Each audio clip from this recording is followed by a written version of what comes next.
Relecture, une émission d'Hubert Juin réalisée par Anne Lemaître. Aujourd'hui, Saint-Paul-Roux, avec la participation de Gérard Massé, Bernard Delvaille, Jacques Gorma. Texte lu par Bérengère Dautin, Jean-Noël Sissia.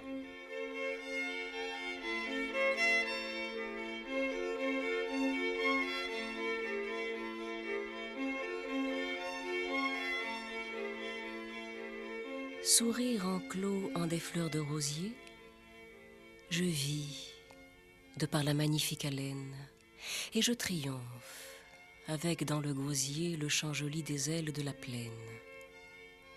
Dieu, je suis toi dans un creux de la main, reflet resté de ta coquetterie, en quelque pluie où d'un regard humain se dut mirer ton unité fleurie. Nue, or je vais sous l'arc vif du soleil qui me mûrit la joue à sa lumière, et chaque tournesol gire en éveil, car je suis belle d'être la première. Mais, oh maître, pourquoi ce lâche écueil que tu sculptas au cœur de ton chef-d'œuvre? Sur mes instincts déjà grince l'orgueil, et mes désirs se lovent en couleuvre. À l'horizon rouillé du monde vieux, je m'apparais avec la face double. Ici, j'offre le miel de mes grands yeux. Là, j'épand le poison de mon sang trouble. Durant l'épais mystère du chaos, quel dessin noir te heurtait à la tempe? Et ce dessin finalement éclos, n'est-ce pas lui, cette chose qui rampe? Fis-tu la femme afin de courroucer l'ami captif en son argile d'homme? Puisque je sens les ongles me pousser et mon œil bleu jaillir vers cette pomme. Si c'est pour une telle royauté que tu sortis, Ève, de ta paresse, et si tu veux méchante la beauté, que ne m'as-tu supprimé la caresse? Alors du moins, franche bouche qui mord, j'aurais servi ta sombre loi de haine, éparpillant la misère et la mort, sans éprouver jamais la moindre peine.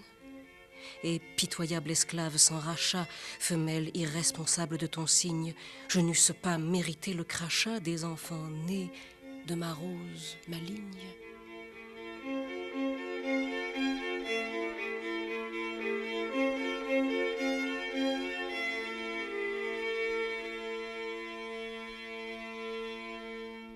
Il s'agit, on l'a peut-être deviné, mais cela m'étonnerait, de Saint-Paul-Roux. Cela m'étonnerait parce que voilà un écrivain considérable et considérablement occulté. Nous y reviendrons parce qu'il est assez rare de trouver dans les littératures quelqu'un qui abandonne assez tôt cette fonction un peu publique d'être écrivain, c'est-à-dire de publier, pour se retrancher dans le silence, c'est-à-dire dans l'élaboration silencieuse d'une œuvre qui est à advenir et qui est entièrement, à partir d'un certain moment, déléguée à justement ce qui devrait être, mais nous y reviendrons, le futur. Si nous parlons aujourd'hui de Saint-Paul-Roux, c'est parce qu'enfin, il nous est donné de le lire.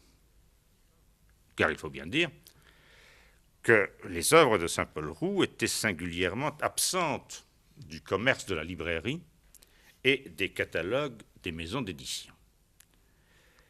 Un éditeur courageux, Rougerie, à Mortemart, a pris sur lui non seulement de rééditer les œuvres connues de Saint-Paul-Roux, c'est-à-dire les œuvres que Saint-Paul-Roux avait publiées de son vivant, les posthumes tels qu'on pouvait peut-être les trouver déjà élaborés dans des publications fragmentaires en revue, mais aussi, nous y reviendrons encore, voilà beaucoup de rendez-vous, grâce à Gérard Massé, une idée successive d'une œuvre très fragmentaire, très en morceaux, c'est-à-dire des débris d'une œuvre qui a été détruite en 1940.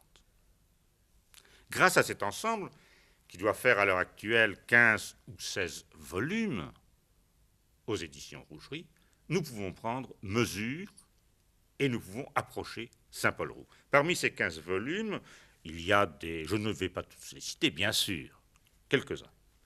Par exemple, la réédition des Reposeurs de la Procession, œuvre maîtresse, œuvre majeure, en 3 volumes. La Dame à la Faux, qui est une pièce que Saint-Paul Roux a écrite entre Bruxelles et les Ardennes, qui a beaucoup compté pour lui. Disons, il a écrit ça en 1895. La correspondance avec Victor Ségalin, point un peu focal de l'amitié. Cinéma vivant, texte absolument surprenant. Le Trésor de l'homme, j'en passe. Enfin, la Ré-poétique, dans cette même collection Rougerie. Et la Ré-poétique, qui nous est proposée par Gérard Massé, est à la fois un livre capital parmi les posthumes, ou les inaboutis de cette œuvre de Saint-Paul Roux qui nous est restituée, et d'autant plus que Jacques Gormat, qui a consacré une thèse du 3e cycle à la poétique de Saint-Paul Roux, aboutit à cette ré-poétique, ou à cette notion même de ré-poétique, notion clé. Avant de commencer cette émission, il faudrait dire de Saint-Paul Roux qu'il est né en janvier 1861. Il s'appelait, de son vrai nom, Paul-Pierre Roux, et il est né à Marseille. Je pense qu'il faut souligner cet événement. Quelqu'un qui naît dans le soleil et qui va partir, comme dirait Rété, vers les brumes de Thulé. Alors que le mouvement normal des romantiques allemands, par exemple, on a parlé d'Hölderlin, est au contraire d'aller des brumes de Thulé vers le soleil de la Méditerranée, car Saint-Paul Roux, puisqu'il prend ce nom en 1884 en publiant Golgotha, son premier recueil, va évidemment connaître la vie parisienne. Sa première escapade, si l'on peut dire, hors de cette vie parisienne qu'il va se mettre à détester, et je l'ai dit, c'est pour Bruxelles et pour les Ardennes. Ensuite, eh bien, ce sera Roscanvel, et ensuite, surtout, Camaret. Il va se fixer à Camaret, il va devenir le poète de Camaret. Il va peut-être devenir le personnage un peu folklorique, dans la mesure où il construit, tout le monde le sait, nous n'allons pas revenir sur ces images anecdotiques, il faut quand même les citer, de construire une sorte de castel ou de château baroque autour d'une chaumière. Et surtout, eh bien, il va faire des poèmes, alors qu'il ne publie plus, qu'il se retire dans une sorte de laboratoire assez étonnant. Il va quand même faire des poèmes qui vont célébrer des fêtes locales, des événements locaux. Il va devenir plus breton que ne peut être un breton bretonnant. Il y a là quelque chose quand même d'assez singulier. Je passe sur le drame de sa vie, nous y reviendrons, c'est, je l'ai dit, 1940, et il meurt le 18 octobre 1940. Et il laisse une énigme double, d'abord son œuvre publiée, son inscription dans une littérature du symbolisme, car dans ces années parisiennes, et surtout en 1884, bon, il fréquente Mallarmé, il connaît Verlaine, il voit Villiers-l'Isle-Adam, il a pour ami Maurice Maeterlinck, il s'inscrit à l'intérieur de ceci. Et soudainement, il y a cette élaboration du laboratoire, cette élaboration mystérieuse, dont nous ne connaissons finalement, et grâce à Gérard Massé, qu'une ombre portée, c'est-à-dire une description, une sorte de lecture de brouillon, mais pas du tout l'élaboration telle que Saint-Paul Roux pouvait l'imaginer à ce moment-là.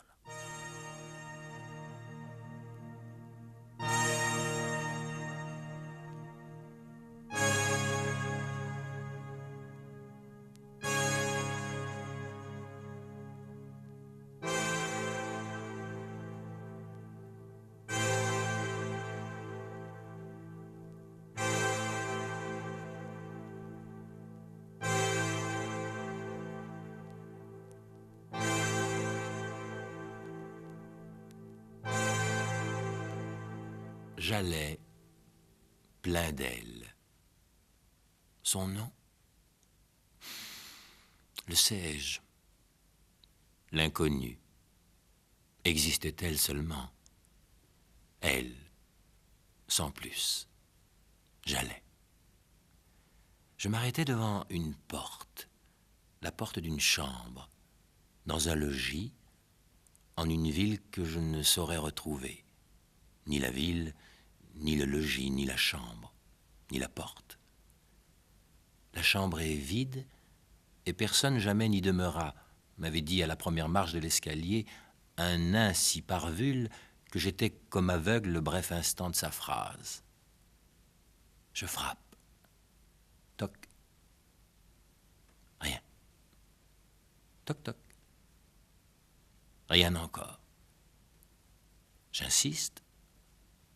Toujours le silence. Elle doit pourtant, protestai-je, être là, puisque je suis venu. Sinon, serais-je venu, moi qui ne vais nulle part? Je suis certain qu'elle est derrière cette porte. Qui donc? Elle, encore une fois. Mon attente me paraît exorbitante à la fin. Je m'acharne. Toc, toc, toc. Cela fait un vacarme à réveiller le néant. Toc, toc, toc, toc. Impatient, je regarde par le nombril de fer de la porte, au milieu de la chambre, une petite fille, toute nue. Lui fallut-il pas le temps de naître? J'eus tort de m'irriter, j'espionne de rechef. D'un regard à l'autre, la voici demoiselle déjà. Lui fallait-il pas le temps de grandir? Toute nue toujours, et que jolie. Si je n'appréhendais pas d'abuser, discrètement je frapperais. Mais lui faut-il pas le temps de se vêtir? Attendons encore l'espace d'un coup d'œil. Une chemise blanche comme un lange à présent la couvre. Risquons un appel timide. Toc. Et laissons-lui le loisir de se blottir en la tulipe d'une robe. Enfin. Dieu, la belle dame. Le moment est propice. Toc, toc. La porte s'ouvre. J'entre.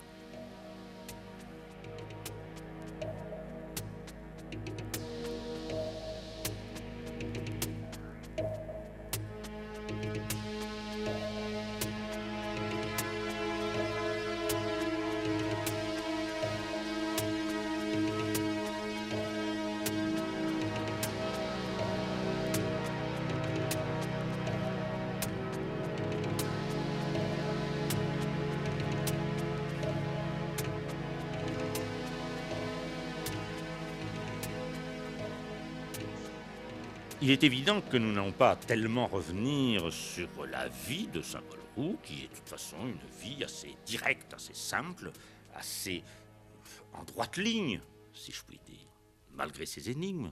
Mais je voudrais, Gérard Massé, si vous voulez bien, que vous nous donniez un aperçu de l'œuvre, justement. C'est-à-dire comment ça fonctionne entre cette œuvre publique, j'entends par public publiée, et ce que vous êtes en train de nous livrer.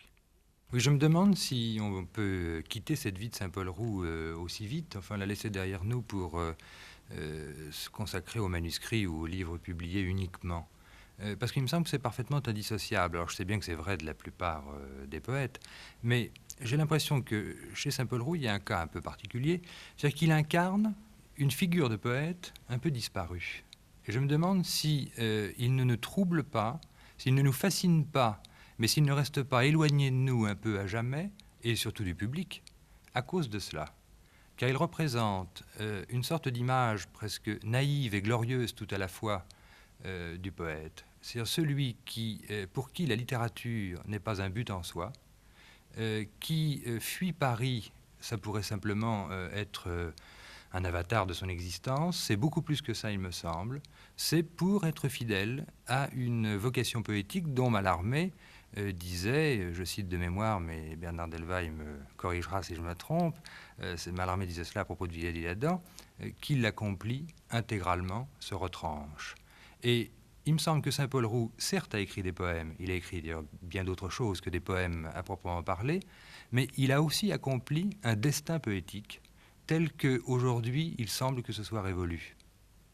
Mais est-ce que vous ne pensez pas que, justement, Saint-Paul Roux a été assez exemplaire dans la mesure où, en 1890, il est un des premiers participants du Mercure de France, avec ce qu'impliquait, pour Valette et pour ses compagnons, le Mercure de France. Et en même temps, la même année, il entre à la Rose-Croix du Sar Péladan, dont on peut se moquer tant qu'on voudra, mais enfin, qui lance un mouvement artistique assez incomparable. Ah, ce qui est sûr, c'est qu'à ce moment-là, Saint-Paul Roux est à Paris, en plein dans le creuset des idées, dans l'élaboration des poétiques diverses, dans tout ce qui s'agite à ce moment-là. Simplement, il a fait son miel de tout ça. Et il en a fait quelque chose d'étonnamment personnel. Restons encore un peu, si vous voulez, à ce terrain, enfin à ces époques-là. Jacques Gormand,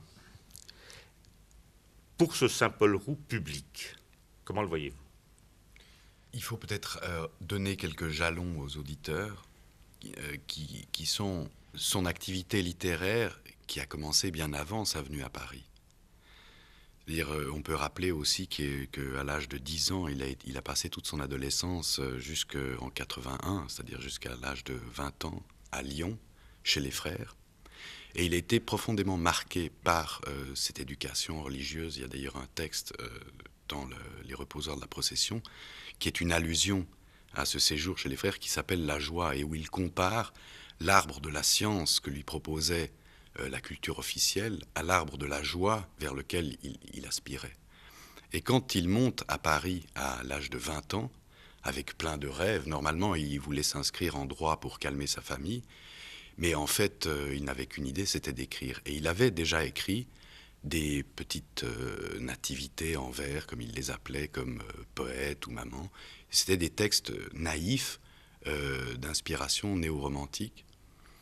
Et il a écrit, malgré tout, un texte qui est introuvable encore aujourd'hui, qui s'appelle La Ferme, qui est une pièce de théâtre. Et donc, il est important de dire aussi qu'il a commencé par écrire du théâtre. Et vous parliez du poète, et Saint-Paul Roux est aussi un dramaturge, un critique et un théoricien. Je pense que pour déjà fixer un peu les choses, on peut parler des différentes écritures de Saint-Paul Roux. Alors, à l'étudier, ça fait maintenant 10 ou 12 ans que je lis Saint-Paul Roux, je me rends compte qu'il y a une très grande profusion dans son écriture, et il y a en même temps une très grande unité. On pourrait être déconcerté au départ, se dire comment c'est le même homme qui a écrit Ancienneté et qui a écrit L'Arrêt poétique. Et en fait, on se rend compte qu'il y a une unité, une cohérence de pensée à travers la diversité des écritures pratiquées, qui force l'admiration. Et son inscription dans le symbolisme, elle n'est pas, ce n'est pas quelqu'un qui a tout d'un coup suivi un mouvement qui était déjà existant. Il a été l'un des pères fondateurs du symbolisme. En 1886, il a fondé la Pléiade, qui était une petite revue qu'il a appelée lui-même la grand-mère violette du Mercure de France, qui était effectivement l'ancêtre du Mercure de France, parce qu'elle réunissait tous les artisans du Mercure. Je vous coupe une seconde, parce que ce que vous venez de dire, c'est pour actualiser un peu les choses. Sa première pièce, vous dites, introuvable, c'est vrai, La Ferme. Ça me fait penser à Miro, le peintre, dont le premier tableau, effectivement, s'appelle La Ferme, et est tout à fait différent du reste de ses productions. Du reste de sa production, bien sûr, mais qui reste quand même dans la même droite ligne. C'est-à-dire, on ne peut pas comprendre la suite de Miro en omettant La Ferme. Donc c'est un peu ce trajet. Absolument, mais il y a effectivement un changement qui correspond à sa venue à Paris, à son début dans le monde des lettres, et qui est signifié de façon très claire par la prise du pseudonyme, enfin, qui n'est pas vraiment un pseudonyme, mais les œuvres précédentes, comme La Ferme, étaient encore signées Paul Roux. Et ensuite, il a signé Saint-Paul Roux, marquant par là qu'il entrait dans la vie littéraire comme on entre en religion. Bernard Delvin. Il y a 2 points sur lesquels je voudrais peut-être apporter un modeste commentaire. C'est d'une part le fait que ce poète né à Marseille choisisse à un moment de s'exiler d'une part vers les Ardennes shakespeariennes et quelques années plus tard, 2 ans plus tard, en Bretagne. C'est que ce cheminement est paradoxalement contraire au cheminement de la poésie symboliste, contraire au cheminement des poètes symbolistes qui, eux, ont plutôt commencé par Moréas, qui est l'auteur du manifeste du symbolisme, qui ont commencé plutôt par les brumes du Nord, ou en effet les brumes de Thulé dont parle Rété, pour ensuite se tourner, quelques années plus tard avec l'école romane, vers le soleil méditerranéen, vers la clarté et vers la lumière. Saint-Paul-Roux suit le chemin inverse. La deuxième chose, c'est, Gérard Massé a dit une chose très juste, c'est que je pense que Saint-Paul-Roux est l'un des derniers à donner du poète une idée, non pas extravagante, mais une idée de magnificence, enfin Saint-Paul-Roux le magnifique. C'est-à-dire qu'il est beaucoup plus proche de quelqu'un comme Villiers. Je ne sais pas s'il a eu des rapports de lecture ou de connaissance avec Barbey d'Aurevilly, mais il est très proche de Villiers, il est très proche de Mallarmé. Un jour, il est assis à la droite de Mallarmé à un banquet, et Mallarmé l'appelle « mon fils », ce qui n'est pas une consécration minime. Et Saint-Paul-Roux s'en souviendra toujours. Il est donc beaucoup plus proche de Péladan aussi, de quelqu'un comme Élémir Bourges, c'est-à-dire de tout un côté gilet brodé et solitude hautaine, qui sera aussi le cas de quelqu'un qui peut-être lui est assez proche, parce que lui aussi s'abstiendra longtemps d'écrire par la suite, et rêvera toujours à l'œuvre avec un grand taux. C'est René Guil. Il y a peut-être des points communs entre Saint-Paul-Roux et René Guil dans cette sorte d'orgueil hautain, démesuré, qui fait en même temps, qui a aussi son contraire, parce que Saint-Paul-Roux, on raconte une anecdote très, très, très jolie. Saint-Paul-Roux, pour un Noël, a prévenu tous les enfants de Camaret de bien vouloir se trouver sur le quai du port le 24 décembre dans l'après-midi, et on le voit arriver en barque avec une robe sans doute rouge et une grande barbe blanche. Il est le Père Noël, il est allé dans les bazars de Brest, dans les magasins de Brest, acheter quantité de jouets, et les enfants de Camaret ont vu un véritable Père Noël. Il y a donc ce côté à la fois hautain et en même temps très humain et très proche des hommes. Enfin, il dit d'ailleurs quelque part que s'il s'est exilé, s'il a fui les hommes, c'était pour trouver l'humanité. Oui. Gérard Massé. J'ai même vu une photographie qui rappelle l'anecdote que vous venez de raconter. Mais pour revenir à René Guil, il me semble qu'il y a en effet quelque chose de très proche, et puis il y a Mallarmé entre eux, enfin, qui est une sorte de lien, mais il y a une différence tout de même aussi, c'est qu'il y a chez René Guil quelque chose de plus construit et de plus volontaire, sinon volontariste. Alors qu'au fond, Saint-Paul-Roux a accepté, plus tard d'ailleurs, de s'abandonner au hasard, à la dispersion, pour mieux retrouver une autre unité. Enfin, c'est-à-dire qu'au fond, chez lui, l'unité n'est pas d'abord, hein, elle est seulement lointainement et après. Et au fond, il ne l'a jamais trouvée. Car ce qui frappe, c'est qu'à chaque phase de sa vie correspond aussi, je ne sais pas systématique, mais enfin il y a un petit peu de cela, au fond un éclatement de la forme qu'il emploie. Jusqu'à ne plus élaborer complètement ses manuscrits, et comme s'il avait 3 siècles devant lui pour les organiser. Oui, mais là, Gérard Massé, nous allons un peu vite. Je voudrais, premièrement, remarquer, effectivement, revenir sur le propos de Bernard Delvin, qui est effectivement ce rapport avec René Guil, mais même le dépasser, c'est-à-dire le rapport avec tout ce qui finalement constitue le symbolisme. À savoir, et c'est là, effectivement, vous avez raison, l'œuvre de Saint-Paul-Roux va devenir une œuvre en miettes, une œuvre éclatée, c'est votre terme, je pense, mais avant d'être cela, elle vise, au contraire, à une unité assez stupéfiante. Je veux dire par là qu'il n'est pas très très loin de la notion du livre absolu tel que chez Mallarmé. Il n'est pas très très loin non plus de l'idéalisme.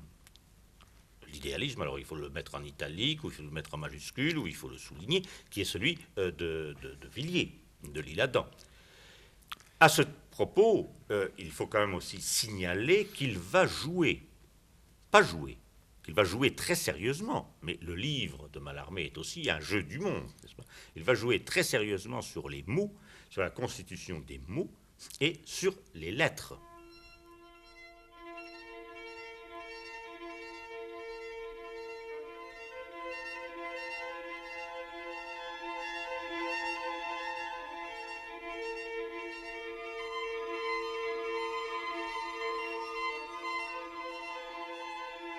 je ne tardai pas à découvrir des affinités secrètes entre des mots brouillés depuis toujours et à construire une inespérée joliesse au moyen de vocables immémorialement retranchés dans une haine réciproque. La réconciliation d'un mot négatif et d'un mot affirmatif engendrait l'étincelle miraculeuse. Les genres, les espèces, les familles, les êtres, les abstractions, les éléments, les objets dont la forme, l'hypothèse, l'émotion latente ou extérieure, le geste avaient été jusqu'ici catalogués et parqués en limites meurtrières. Je les invitais à représenter leur libre farce ou leur tragédie spontanée devant le public de mes 5 sens et de mon âme. Graduellement, je pénétrais la nombreuse orchestration et les mélanges merveilleux de la nature et de l'absolu, et sans effort aucun, le génie, puérilité sublime, j'aboutis, poète physique, à les exprimer par les mots correspondants aussi ingénument qu'un paysan fume, laboure, herse, ensemence, plante, greffe, sarcle, émonde, cueille, récolte, moissonne. Que dis-je?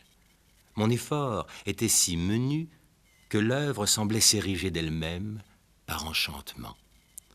De plus en plus, je m'émancipais de l'erreur chère aux méthodes transitoires pour m'adonner à la justice simple, éternelle, divine.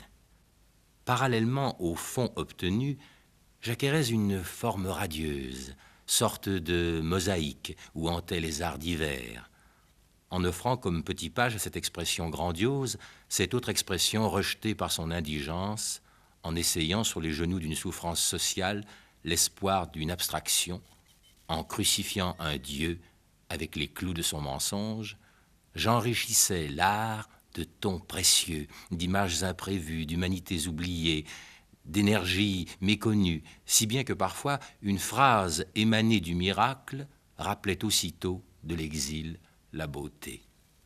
Malgré le rictus des pédants, chevaliers de la peur, prisonniers de la vergogne, qui méprisent aussi mon frère, le paysan, dispensateur du froment et des roses, je compris qu'instinctivement, j'avais, les fumants de détresse terrestre et de misère humaine, magnifié les domaines de la vérité. Spectacle rare vraiment sur le papier, cette armée de mots divers, venus de toutes les catégories, aux fins de concourir au triomphe, frayant, vibrant, s'enlaçant, se querellant, riant, chantant, pleurant, agissant, pensant avec leurs couleurs, leurs parfums, leurs formes, leurs subtilités, leurs rythmes respectifs. Population minime, certes, mais forte de la virtualité de grandir spontanément sur le ressort de l'impression en une souveraine apothéose. Tranche de nature ou d'humanité, ou des deux ensemble, transposée en caractère d'écriture, chaque page vivait, jardin ou verger, ou vignoble, ou firmament de phrases, avec sur elle les rayons, les oiseaux, les abeilles, les papillons de l'accentuation. Observez la pensée maîtresse, la pensée grave ou rieuse, tragique ou forte, qui ambule à la romaine le long des lignes, s'éventant avec les V quand un coup de bise ne survient pas à l'incliner en italique, tantôt à califourchon sur l'âne des N ou sur le cheval des M, tantôt à bicyclette sur les Z, ici méditant sur l'escabeau des R, sinon dans le fauteuil des K, là s'écartelant sur le chevalet des X ou se crucifiant sur les T, cependant que les idées, ces filles indivises, juponnées d'F, de G, de J, d'Y, se hèlent les unes les autres entre les paumes en porte-voix des guillemets ou se parlent à l'oreille parmi le chambranle des parenthèses, et que les articles, les conjonctions, les prépositions gaminent à même tout, essayent sur leur nez les bésicles des B, ébauchent les clowneries à la barre fixe des F,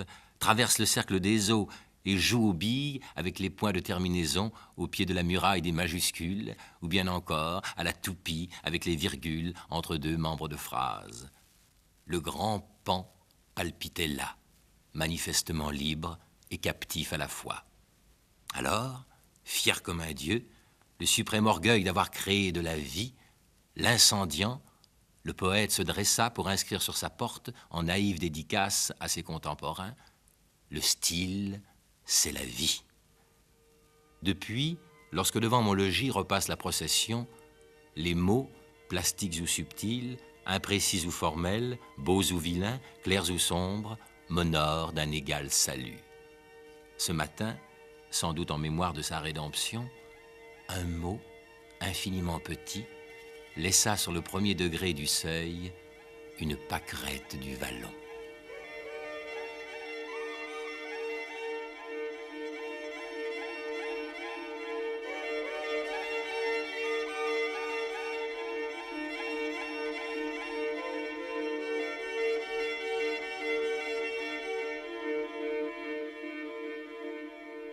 Jacques Gormand.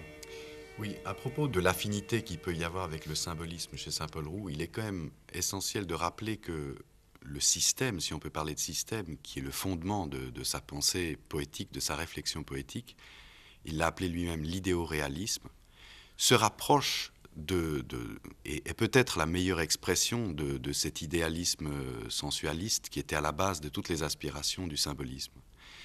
Et c'est un système que j'ai cherché à creuser et qui me semble être l'unité fondamentale de sa pensée. Il a donné des tas de définitions parce que ça c'était son activité de théoricien. Il a toujours préféré au isme imposé ce qu'il créait lui-même. Alors il a inventé un nombre de théories surprenants. Alors il y a l'idéoréalisme, l'hermaphrodisme, l'idéoplastie qui correspondent toujours à la même idée. Et alors, il y a certaines autres théories qui développent des aspects contenus dans l'idéoréalisme, comme le magnificisme qui glorifie l'excès dont on a parlé, le surnaturalisme qui est l'ancêtre du surréalisme, l'éternisme, la surcréation, la transfigure, enfin, toute une quantité de néologismes qui montrent qu'il avait une activité de théoricien, qu'il cherchait à exprimer sa conception de la poésie. Et cet idéoréalisme, en fait, est toujours présent dans son œuvre et elle aboutira à l'arrêt poétique. Oui, mais ce qui me frappe, si vous voulez, Jacques Gormand, lisant Saint-Paul Roux et lisant surtout les inédits, si vous voulez, je mets ça entre guillemets aussi, révélés par Gérard Massé, c'est évidemment le fait que Saint-Paul Roux vise à une synthèse, comme tous les gens de son époque. Mais, alors que Péladan, puisqu'il a été lié avec Péladan, n'est-ce pas, à l'époque de la Rose-Croix, et il est manifeste que Péladan visait lui aussi à une sorte de synthèse universelle, mais ce qu'il y a d'extraordinaire, c'est que Péladan appelle ça l'amphithéâtre des sciences mortes, alors qu'au contraire, on voit chez Saint-Paul Roux une sorte de dynamique qui va le faire se lier avec ce qu'il y a de savant, c'est-à-dire avec la science de son temps. Texte sur Einstein, admiration pour Poincaré, etc. Il y a donc là quelque chose, et en même temps, il veut faire un système. Mais, alors que amphithéâtre des sciences mortes, ça veut dire un système clos, vers lequel il faut revenir, l'âge d'or et l'âge d'homme étant derrière nous, il est évident que pour Saint-Paul Roux, au contraire, et là, dans une de ses préfaces, Gérard Massé le montre très bien, avec cette histoire des soleils qui se superposent avec les tangentes qu'il les crée les uns après les autres, il s'agit d'une ouverture.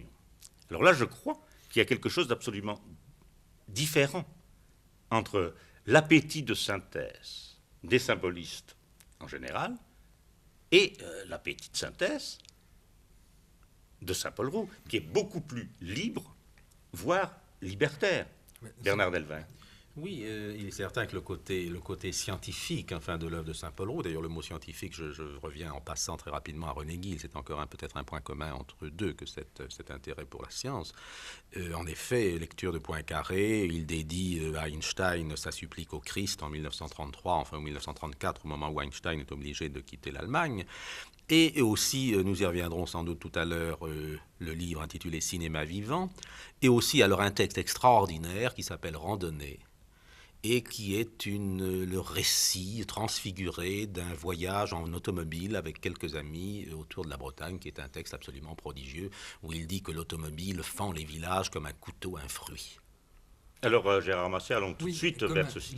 comme un couteau fend un fruit, ça m'aide à répondre, au fond, ou à prolonger ce que vous disiez tout à l'heure, Hubert Join. C'est-à-dire que, au fond, si Saint-Paul Roux ne réussit pas, malgré quelques tentations peut-être de temps en temps, à la synthèse rêvée, c'est qu'il n'oublie jamais, je crois, enfin, le jeu des apparences. Et donc leur mobilité, leur métamorphose incessante. Et qu'à partir de là, il est lui-même entraîné dans une sorte de flot ou de roue, enfin je ne sais comment dire, pas quelle métaphore employer. Et il me semble que c'est parce Peut-être que... spirale, non? Oui, aussi, encore que le cercle et la tangente auquel vous faisiez allusion tout à l'heure, ce n'est d'ailleurs pas de moi, c'est tout simplement les croquis que j'ai trouvés dans les manuscrits. C'était figuré par lui, comme une sorte de schéma de sa pensée. Oui, vous le Mais un reproduisez schéma- d'ailleurs dans le Trésor de Absolument, l'homme. absolument, mais c'est le schéma d'un mouvement. Et il a écrit La randonnée, qui est le souvenir d'une journée en automobile à travers la Bretagne. On retrouve des choses très très proches dans un volume intitulé Vitesse, enfin qui étaient des notes sur la vitesse. C'est donc bien qu'il est très sensible à un mouvement.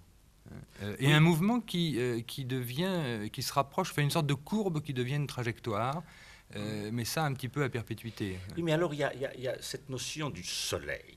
N'est-ce pas? On le sait, c'est cette pièce, enfin, projetée ou perdue, je crois, qui s'appelle Homo, dans laquelle il montre très bien que si le soleil extérieur, tel que nous le percevons, meurt, eh bien, nous allons susciter à l'intérieur un soleil qui sera visible. C'est-à-dire que pour Saint-Paul Roux, il me semble qu'il y a toujours la notion d'une perte à un certain moment et de quelque chose à retrouver. Alors, il me semble que ça se voit très très bien dans l'organisation même des reposoirs de la procession. Puisque là, il y a une organisation en effet, et c'est si on revient tant sur ces reposoirs de la procession, et si c'est en effet l'œuvre majeure, c'est aussi parce qu'elle nous satisfait à cause de son organisation même. Or, que voit-on? Le soleil est ascensionnel, triomphant au début, en particulier dans le premier volume, qui s'appelle les reposoirs de la procession. Il y a quelque chose de glorieux tout de même, et de solaire. Bon. Et puis, ensuite, de la colombe au corbeau par le pan. Mais le corbeau est déjà là comme une sorte d'ombre qui plane. Et puis dans les féeries intérieures, il y a un très beau texte où le soleil s'embourbe et s'éteint. C'est-à-dire qu'il y a quelque chose là de funeste, enfin, qui plane. Oui, mais ça ne se fait pas, je crois, Gérard Massé, ça ne se fait pas d'un seul coup. Parce qu'il pas faut du quand même tout. bien dire Ah que les non. reposoirs de la procession, d'abord, c'est un seul volume. Et Et c'est s'éteint. ensuite 3 volumes, c'est-à-dire que c'est une sorte de réécriture ou d'ajout perpétuel qui vont prendre toute la vie visible. C'est 14 de ou ça. 15 ans, puisque le Oui. premier volume, c'est-à-dire Les reposoirs de la procession, intitulé ainsi en un seul tome, c'est 1893. Et les 3 volumes qui distribuent autrement la matière et puis qui l'amplifient, c'est, si je me souviens bien, 1903, 1904 et 7, c'est ça. Donc au total, ça fait 14 ans, oui. C'est vrai, mais il y a quand même une aventure qui va alors vers l'ombre et qui rejoint là ce qu'on a dit sur la trajectoire de son existence.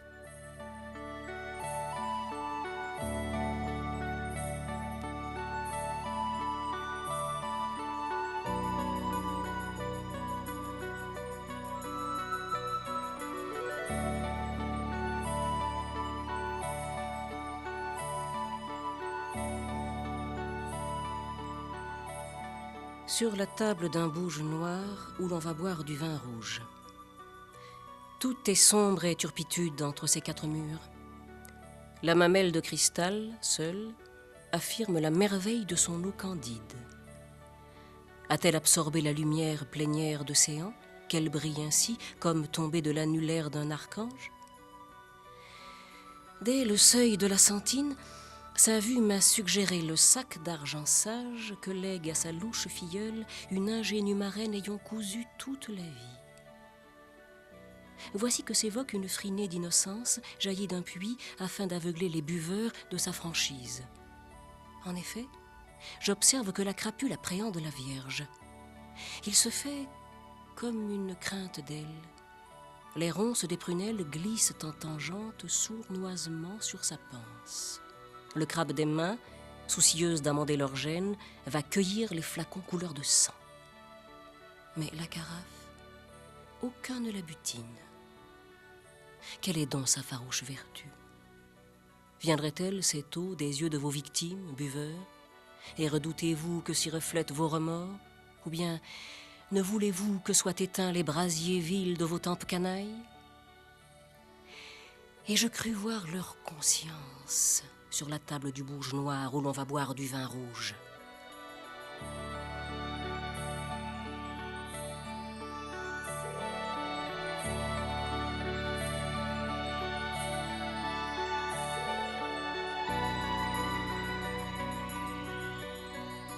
Bernard Delvagne.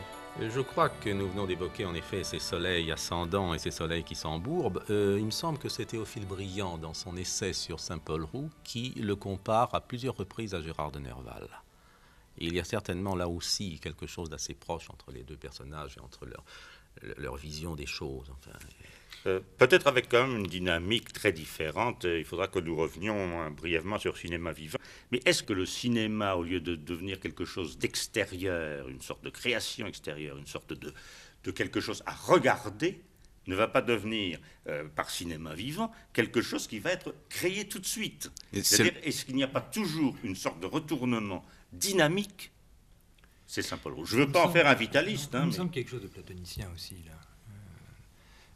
Et on peut voir un signe dans le fait qu'il est appelé la Répoétique, enfin Res Poetica, et qui est une sorte de démarquage de la République de Platon, et d'où le poète est exclu. Et Jacques Gorman. Oui, je pense que quand je parle du panthéisme de Saint-Paul-Roux et de mon petit sursaut quand on parle de Nerval pour le comparer, je vois où se situe la comparaison, mais je vois aussi où elle s'arrête. Et je pense qu'il y a un tempérament tellement différent chez Saint-Paul-Roux, justement, qui est excessivement solaire, excessivement généreux, qui l'écarte de l'obscurité qu'on trouve chez Nerval, du tempérament suicidaire, quoi. Et il y a quand même quelque chose que je voudrais rajouter tout de suite, je m'excuse de vous couper, c'est parce que nous avons peut-être là un peu tendance à vouloir montrer à nos auditeurs un Saint-Paul-Roux tout à fait détaché des choses de ce monde. Ce n'est pas vrai. Quand il écrit La Dame à la Faux, quand il revient à Paris, il propose La Dame à la Faux, quand il est mal reçu par la critique, c'est quelqu'un qui va s'insurger, qui va insulter, qui va tenter de faire scandale, qui va dire « moi je vaux quelque chose, et vous ne valez rien ».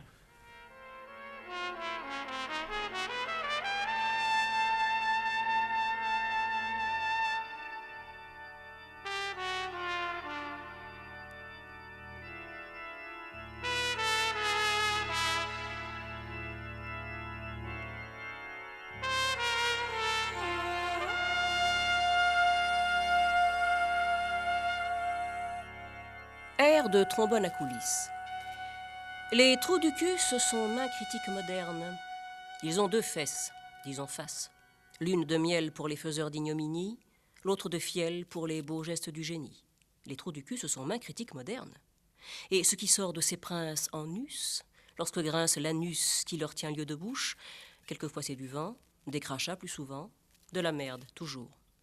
Fils de Boileau, mari de la bêtise humaine, voyait le futur maître naître avec pour crâne un grand zéro juché sur le plus grand zéro de la bedaine, puis observer sans façon que l'enfançon à peine éclos affiche à ce fiche du beau, prenant le frelon pour l'abeille et le mulet pour les talons, voulant que le corbeau soit la colombe et le berceau la tombe, confondant la blonde avec la brune et le soleil avec la lune. Alors vite, vous conclurez à de tels signes que cet outre sera quelque insigne Jean Foutre, coupeur de bourses et faiseur d'anges tour à tour, bref, un de ces architectes à l'envers qui si bien savent détruire en place de construire comme les vers et les vautours. La tête en ostensoir, couleur d'apoplexie, les mains en éteignoir, de vanité farcie, ruant à la manière du bétail, évoluant à pleine haleine à l'instar des baleines, voici la masse insolente qui passe et qui gueule à travers les houles de la foule veule en éventail, dont chacun s'agenouille avec des yeux larges de grenouille ou de crapaud, car le toupet de ces paillasses a pour la populace forme de drapeau et leur verbe de bile force d'évangile. Oh, laissez-les passer. Si vous ne voulez être terrassés, ceux-là qui vont baver sur la jeunesse et sur la fleur, sur le sourire et la douleur, sur le fruit rare et le miracle, oh, laissez-les passer. si vous ne voulez être fracassés, ceux-là qui vont baver sur la beauté, qui peut-être jamais n'en sera décrottée. Oh, laissez-les passer, si vous ne voulez pas sur l'heure trépasser. Ceux-là qui, s'ils pouvaient se hisser jusqu'à lui, sauraient si bien pisser sur le soleil qui luit, mais qui se vengent en lâchant leur vidange le long de ces astres humains rêvant parmi la fange du chemin qu'on nomme les poètes.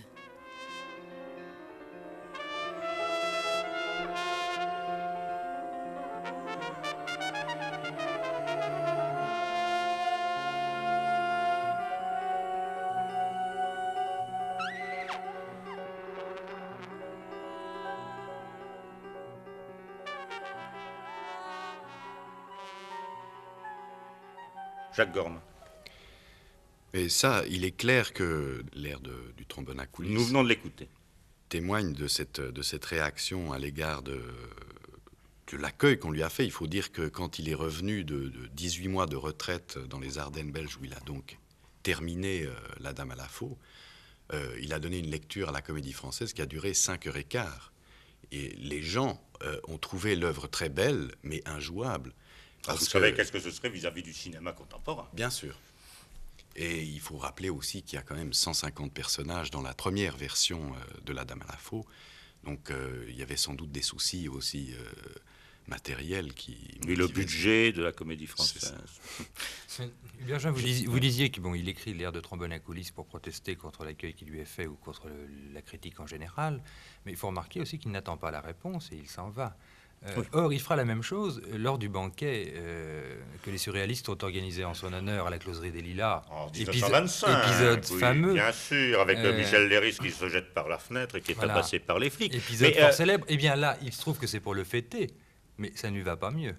Oui, mais enfin, ça, j'imagine quand même Saint-Paul Rouvenant de Camaret, après le numéro des nouvelles littéraires qui lui avait été consacré, et assistant là à, je ne sais pas, disons, à vraiment une sorte de happening anti-bourgeois et antimilitariste. Antimilitariste en plus, il ne faut quand même pas oublier que son fils était mort en 1915, tué à Verdun. Et bon, il est évident qu'il a dû repartir, alors là, complètement écœuré. Bernard Delvin. Oui, c'est certain, mais il faut quand même, alors là, reconnaître l'admiration et tenir compte de l'admiration que les surréalistes ont été les premiers à marquer à Saint-Paul-Roux dans les années 1920. Oui, mais est-ce qu'ils n'admiraient pas chez Louis ce que disait Remy de Gourmont, enfin l'admirable inventeur d'images, je cite de mémoire, et est-ce qu'ils ont compris justement ce que les Gérard Massé nous révèle par la publication des Brouillons? Ce que je crois, c'est que justement Saint-Paul-Roux n'est pas seulement un trouveur d'images. Oui, ben voilà. Est-ce que la confusion n'est pas là? C'est-à-dire qu'il a été cela, certes, et incomparablement jusqu'à l'outrance, même. C'est parfois ce qu'on ne supporte pas chez lui, ce qui est pourtant tellement admirable, si on veut le suivre un peu. Un poème qui se résumerait pour lui à une litanie ou un chapelet d'images, il est évident que ça lui est paru assez vite comme insuffisant. C'est-à-dire qu'on voit bien dire comment certains textes fonctionnent. C'est-à-dire qu'une image se développe, devient presque une idée incarnée ou un symbole, mais un symbole qui lui-même se met à vivre, et ça fait presque une sorte d'historiette. Et puis, à partir de là, tout a éclaté.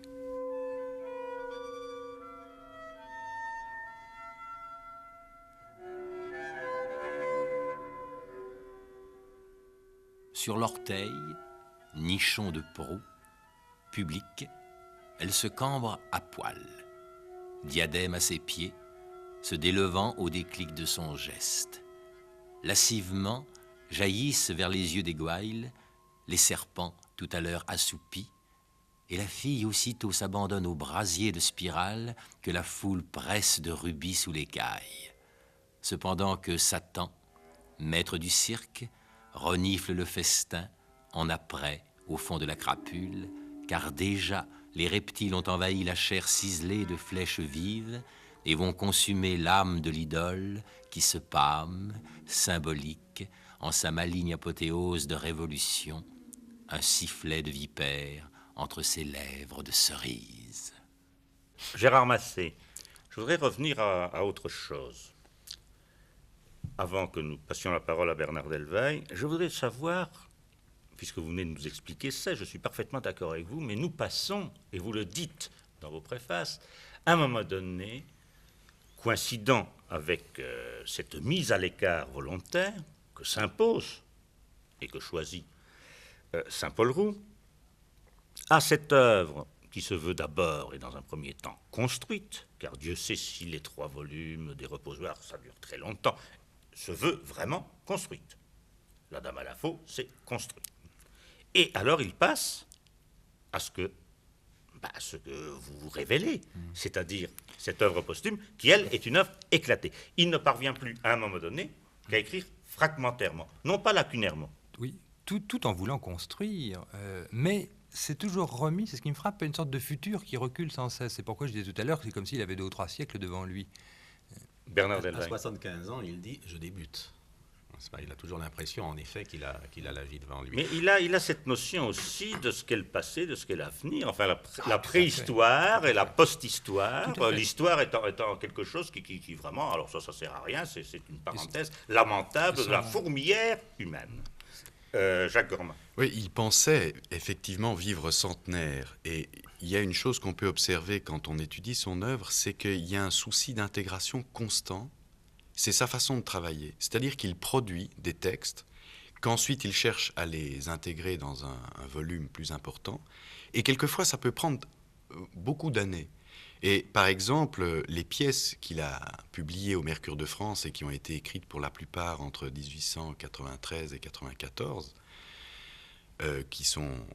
qui vont être rééditées chez Rougerie, il a mis 20 ans, jusqu'en 1914, à les intégrer à un grand projet qu'il a appelé le tragique dans l'homme.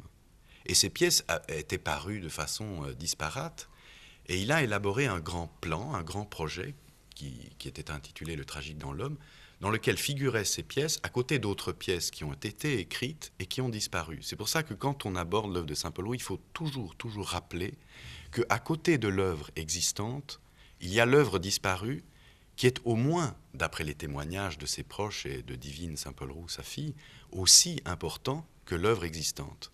Et puis, dans l'œuvre existante, il y a l'œuvre éditée et l'œuvre inédite. Dans l'œuvre éditée, il y a une dispersion dans les revues. On pense que Saint-Paul Roux, un beau jour, est parti en Bretagne et n'a plus publié. Ce n'est pas vrai.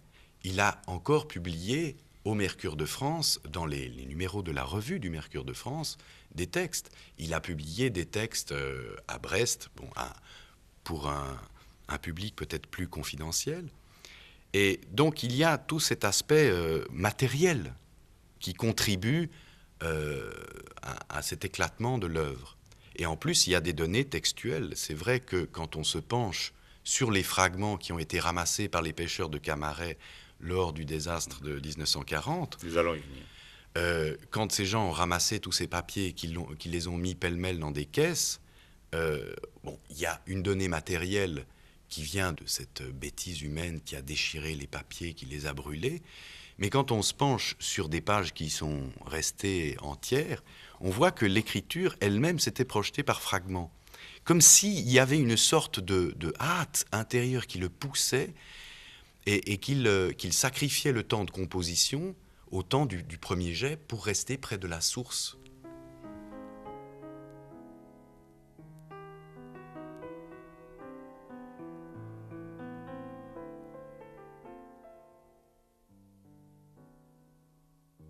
Depuis l'aube des temps, je plane sur la vie, tel un oiseau de proie aux serres de démons. L'humanité qui va sous mon signe asservie, j'en saccage à mon gré les troupeaux de limons. Mon appétit sans borne a pour gueule les tombes, dont les fines et mobiles dents sont des vers. Il me faut chaque jour d'énormes hécatombes. Je mange tous les soirs un morceau d'univers. C'est moi, la mort, c'est moi qui veux les éphémères. C'est moi, la mort, qui met l'automne après l'été. C'est moi, la mort, c'est moi qui fait pleurer les mères et qui plonge l'amour dans les flots du l'été. Les vivants m'ont craché les noms les plus infâmes, car je tiens en mes mains tous les pouvoirs maudits. Or celui d'étrangler les diaphanes âmes qui glissent de mes doigts vers les bleus paradis. Eh bien, monde, ne me hais plus. La mort des armes, l'implacable ça vous lasse d'anéantir, et dépouille aujourd'hui sa cimarre d'alarmes pour humblement vêtir le lin du repentir. Vivant, je ne veux plus tisser le mauvais rêve, ni grossir l'océan du tribut de vos pleurs. Voyez, ma faute devient une palme de trêve, et j'aspire à pâtir de toutes vos douleurs. Pitié, beauté, dont j'ai mouillé la pure face, afin de me saouler en mes nuits de festin. Pitié, beauté, dont j'ai souillé la sainte race, car je n'étais que la servante du destin.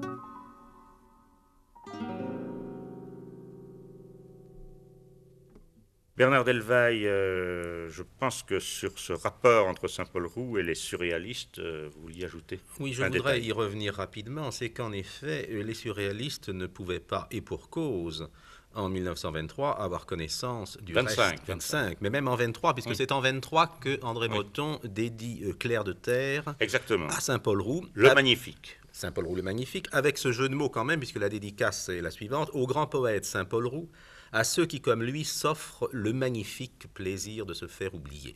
Et le Magnifique est en majuscule. Et le Magnifique est en majuscule, comme Saint-Paul-Roux. Mais ils ne connaissaient de Saint-Paul-Roux que ces extraordinaires images. Aragon dit quelque part, le vice du surréalisme, ça a été l'abus du stupéfiant image. Ils ne connaissaient donc que les images, et c'est cela qu'ils admiraient chez Saint-Paul-Roux. Mais ce qu'ils admiraient aussi, et ce qu'ils admiraient rarement, et ils l'ont fait pour Vielle-et-Griffin, c'était en effet le don de, croyait-il, s'être fait oublier. Et Aragon, bien plus tard, en 1940, et nous allons y venir, après le drame qui a marqué la fin de Saint-Paul-Roux, Aragon, dans un admirable texte qui s'appelle Saint-Paul-Roux et l'espoir, écrira « Un jour viendra que ce sera l'étonnement des jeunes hommes que cet oubli où nous l'avions laissé vivre ». Donc, ils admiraient le créateur d'images et aussi l'homme qui s'était fait oublier, croyait-il. Gérard Massé, revenons, si vous voulez, sur ces événements de 1940, puisque nous en avons parlé, mais sans les évoquer réellement. Oui, écoutez, je ne sais pas si je saurais respecter la chronologie exactement. Non, mais vous racontez l'histoire. Simplement, ce qu'il faut dire, c'est que ce drame est d'abord assez mystérieux. C'est-à-dire qu'on ne comprend pas toujours exactement pourquoi les Allemands se seraient acharnés sur Saint-Paul-Roux. Alors parfois on a avancé des raisons. Certes, il avait publié une plaquette à propos d'Einstein quand Einstein est obligé de quitter l'Allemagne. C'est une plaquette qui allait peut-être un peu plus loin. Qui s'appelait La supplique du Christ. Oui, c'est-à-dire il défendait la cause des Juifs. Absolument. Et il y avait le portrait de Wagner dans son hall.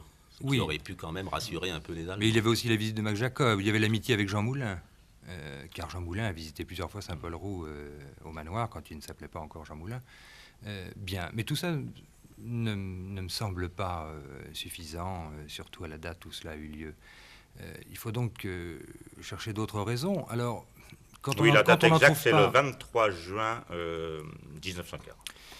Oui, quand on ne trouve pas de raisons, au fond, historico-politiques, appelons-les ainsi pour aller vite, on peut croire aussi à une sorte de hasard. C'est-à-dire qu'on a dit quelquefois que c'était l'œuvre, le pillage et l'incendie du manoir, et d'abord l'agression sur Saint-Paul-Roux lui-même et contre sa fille.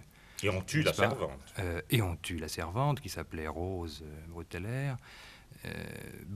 On peut croire effectivement à la soldatesque ivre comme on en a connu partout dans le monde, c'est-à-dire à la bêtise humaine, comme on disait tout à l'heure, et à l'atrocité du crime.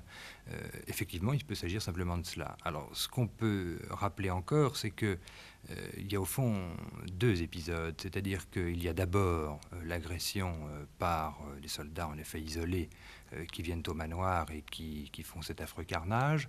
Et au fond, Saint-Paul-Roux est mort certes de ses blessures, mais aussi et peut-être davantage du choc qu'il a reçu, c'est-à-dire qu'il a vu sa fille malmenée devant lui, il a vu sa servante tuée sous ses yeux, et il est mort d'une sorte d'immense chagrin, d'une sorte d'immense lassitude. C'est comme si, en lui, ce futur immense qui s'offrait depuis qu'il était en vie, soudain était complètement bouché. Oui, j'ai ramassé parce qu'en plus, il y a la destruction. Alors ça, c'est donc un second épisode pendant lequel le manoir est incendié, à moitié détruit, et les papiers qui étaient dedans, vous devinez ce qu'ils sont devenus. C'est-à-dire que ils ont été pour une part détruits et pour une part dispersés sur la lande. Alors, moi, j'en ai retrouvé quelques-uns, par exemple. Il y a d'abord ceux, c'est la plus grande part, qui avaient été réunis tout de suite par les habitants du village et confiés plus tard à Divine Saint-Paul-Roux, et c'était elle qui les détenait. Et puis une autre part, moins importante, était encore, en 1970 par là ou à peu près, dans une maison, dans le grenier d'une maison à Camaret, non loin du manoir. Ils dormaient là en attendant qu'on les trouve. J'ajoute que si le drame s'est passé le 23 juin 1940, Saint-Paul-Roux est mort le 18 octobre de la même année. Oui, parce qu'il y a eu plusieurs mois, il y a eu ce qu'on a appelé le drame et le désastre. C'est-à-dire c'était vraiment un acharnement du sort. Il y a eu cette première nuit d'horreur au cours de laquelle ce soldat est arrivé. Un boulanger de Silésie, paraît-il, qui, prétextant la présence hypothétique de parachutistes anglais, enfin c'était une excuse, a tenu le siège toute la nuit de ce manoir jusqu'à faire descendre tout le monde à la cave, tuer Rose, la servante, d'une balle dans la bouche, assommer Saint-Paul-Roux.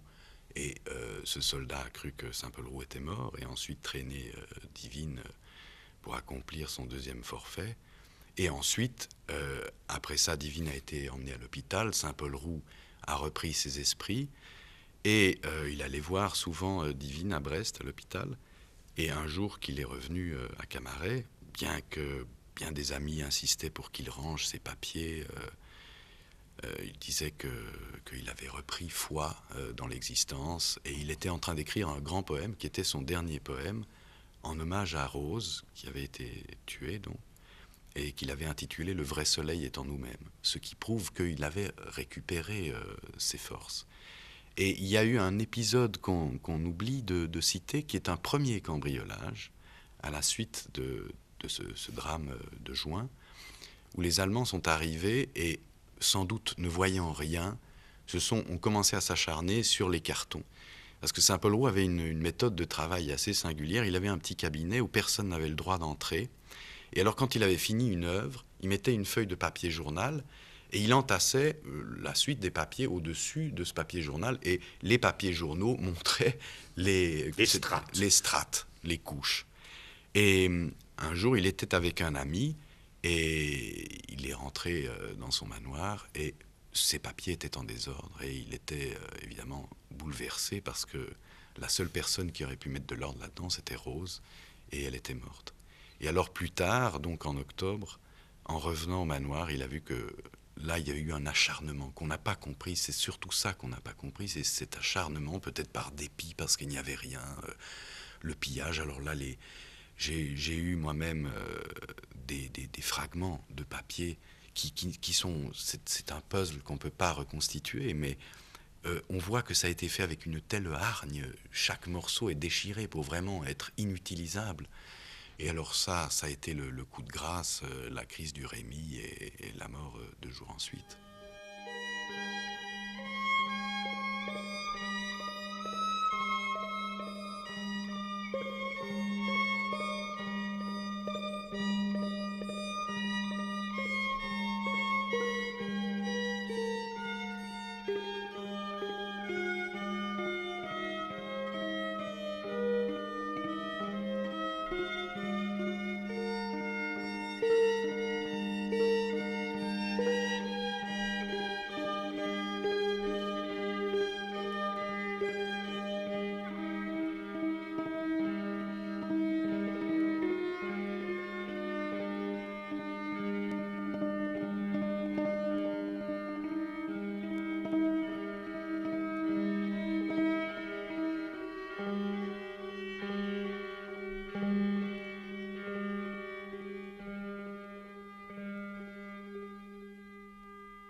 Il y a l'épilogue posthume qui est en 1944, 4 ans après la mort de Saint-Paul Roux, le bombardement intégral et la destruction à jamais du château de Camaret. Par l'aviation alliée. Oui, par l'aviation alliée. Maintenant, venons-en, si vous voulez, nous arrivons au terme de cette émission. Il faudrait quand même que nous puissions dire comment et pourquoi il importe aujourd'hui de lire ou de relire Saint-Paul Roux, Gérard Massé. Il n'y a pas besoin, je crois, de trouver de raison d'actualité pour lire ou relire un poète. Non, c'est pas de l'actualité. Non. Je veux dire qu'on peut le lire ou le relire, d'abord pour toutes les raisons qu'on a dites tout au long de cette émission. Et puis aussi parce que c'est quelqu'un, c'est vrai, qui n'a peut-être pas encore trouvé que son public, il est encore à venir, en ce sens il avait raison, et parce qu'on ne voit pas toujours, en effet, comment cet homme est enraciné dans le 19e siècle, dans quelque chose qui est devenu pour nous le patrimoine poétique, et puis aussi dans le XXe siècle. C'est André-Pierre de Mordiargue qui, je crois, rappelait qu'il a vécu exactement 40 ans dans le XIXe siècle et 40 ans dans le XXe, enfin quelque chose près. Et son œuvre poétique a l'air un peu écartelée, comme cela. Ce qui fait que même parfois dans les anthologies, on ne sait pas bien où le mettre. C'est-à-dire que c'est un poète, au fond, difficilement classable. D'autant qu'il se tait avec le XXe siècle. Absolument. Donc tout ça fait des difficultés pour l'appréhender. Cela dit, il y aurait quelque chose sur quoi on a au fond peut-être pas encore assez insisté, où là on en a parlé rapidement, c'est son intérêt pour la science. Il y a là quelque chose qui se veut prophétique, qui en même temps se veut la récupération du passé le plus lointain, comme si tout à coup, et on le voit très bien grâce à ce qu'il écrit du cinéma, comme si on entrait dans une ère où nous allions nous reproduire à l'infini, agiter des spectres, nos doubles, nos sosies, comme si nous entrions, grâce à cette science, dans quelque chose d'immatériel. Et au fond, ce qu'il attendait de la science, je crois, c'est qu'elle se détruise elle-même, c'est-à-dire que qu'elle ne soit pas une sorte de technique, enfin d'instrument opératoire ajouté à l'homme, mais qu'elle nous fasse entrer vraiment dans une sorte d'ère tout à fait nouvelle. Jacques Gormand. Oui, je pense que ce qui peut être un obstacle, c'est-à-dire ne pas savoir où le classer, en fait, c'est peut-être parce que c'est un trait d'union perdu qui est retrouvé maintenant. Et je pense qu'il y a aussi dans cette notion d'œuvre future, de l'inachevé, cette valorisation de l'œuvre ouverte qui est constamment en train de se faire et qui refuse l'achèvement en tant que signe de mort, il y a quelque chose de très contemporain. Et il y a aussi sans doute quelque chose qui est très proche de la sensibilité actuelle, qui est cette sagesse de Saint-Paul Roux. Bernard Delvaille, pour conclure. Je crois que sa grandeur vient de ce que, dans ce qu'on a appelé la mêlée symboliste, il a été un de ceux qui ont été tout à fait en marge, comme Charles Cros d'ailleurs, à qui il peut un peu ressembler du point de vue scientifique. Il s'est tenu en marge, il a été un grand solitaire, et je crois qu'il n'a pas entièrement pris parti de l'histoire littéraire et de la vie littéraire de son temps. Il a pensé qu'il y avait autre chose de plus important et de plus grand. Je voudrais terminer cette émission en rendant quand même hommage à quelqu'un de courageux, qui est l'éditeur Rougerie, qui nous restitue 15 ou 16 volumes, et qui va continuer. C'est-à-dire qu'il nous donne, non pas uniquement à relire, mais également à découvrir et à lire pour la première fois Saint-Paul Roux. Pour dire aux funérailles des poètes: allez bien doucement, messieurs les fossoyeurs, allez bien doucement, car ce cercueil n'est pas comme les autres où se trouve un bloc d'argile enlincelé de lange. Celui-ci recèle entre ses planches un trésor que recouvrent 2 ailes très blanches, comme il s'en ouvre aux épaules fragiles des anges. Allez bien doucement, messieurs les fossoyeurs. Allez bien doucement, car ce coffre, il est plein d'une harmonie faite de choses variées à l'infini. Cigales, parfums, guirlandes, abeilles, nids, raisins, cœurs, épis, fruits, épines, griffes, cerfs, bêlements, chimères, sphinx, dés, miroirs, coupes, bagues, amphores, trilles, tirses, arpèges, marottes, pans, carillons, diadèmes, gouvernails, houlettes, jougs, besaces, férules, glaives, chaînes, flèches, croix, colliers, serpents, deuil, éclair, bouclier, buxin, trophée, urne, soc, coturne, brise, vague, arc-en-ciel, laurier, palme, rosée, sourire, larmes, rayons, baisers. Or, tout cela, sous un geste trop prompt, pourrait s'évanouir ou se briser. Allez bien doucement, messieurs les fossoyeurs, allez bien doucement. Car si petit qu'il soit de la taille d'un homme, ce meuble de silence renferme une foule sans nombre et rassemble en son centre plus de personnages et d'images qu'un cirque, un temple, un palais, un forum. Ne bousculez donc pas ces symboles divers pour ne pas déranger la paix d'un univers. Allez bien doucement, messieurs les fossoyeurs. Allez bien doucement, car cet apôtre de lumière, il fut le chevalier de la beauté qu'il servit galamment à travers le sarcasme des uns et le crachat des autres. Et vous feriez dans le mystère sangloter la première des femmes si vous couchiez trop durement son amant dans la terre. Allez bien doucement, messieurs les fossoyeurs. Allez bien doucement, car s'il eut toutes nos vertus, mes frères, il eut aussi tous nos péchés. Allez bien doucement, car vous portez en lui toute l'humanité. Allez bien doucement, messieurs les fossoyeurs. Allez bien doucement, car il était un dieu, peut-être, ce poète. Un dieu qu'on a frôlé sans deviner son sceptre. Un dieu qui nous offrait la perle et l'hysope du ciel, alors qu'on lui jetait le fiel et les écailles de sa table. Un dieu dont le départ nous plongera sans doute en la ténèbre redoutable. Et c'est pourquoi vont-ils, vos outils de sommeil, produire tout à l'heure un coucher de soleil? Allez bien doucement, messieurs les fossoyeurs. Mais non, ce que vous faites là n'est qu'un pur simulacre, n'est-ce pas? C'est un monceau de roses que l'on a suivi sous l'hypothèse d'un cadavre et que dans cette fosse vous allez descendre, ô trésorier de cendres, et ces obsèques ne seraient alors qu'une ample apothéose, et nous nous trouverions en face d'un miracle. Oh, dites, ce héros n'a pas cessé de vivre, fossoyeur. Ce héros n'est point mort, puisque son âme encore vibre dans ses livres, et qu'elle enchantera longtemps le cœur du monde, en dépit des siècles et des tombes. Allez bien doucement, messieurs les fossoyeurs. Humble, il voulut se soumettre à la règle commune des êtres, rendre le dernier soupir et mourir comme nous, pour ensuite, orgueilleux de ce que l'homme avait le front d'un dieu, ressusciter devant les multitudes à genoux. En vérité, je vous le dis, il va séant renaître, notre maître, d'entre ces morts que garde le cyprès avec le sycomore.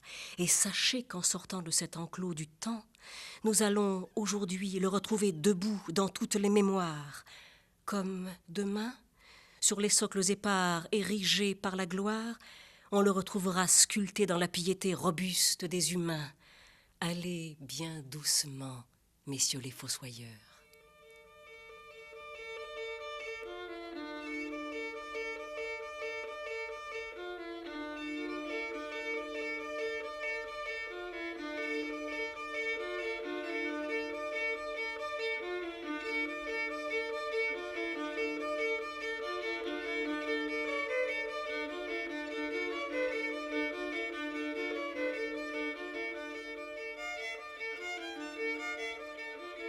C'était Relecture, une émission d'Hubert Juin.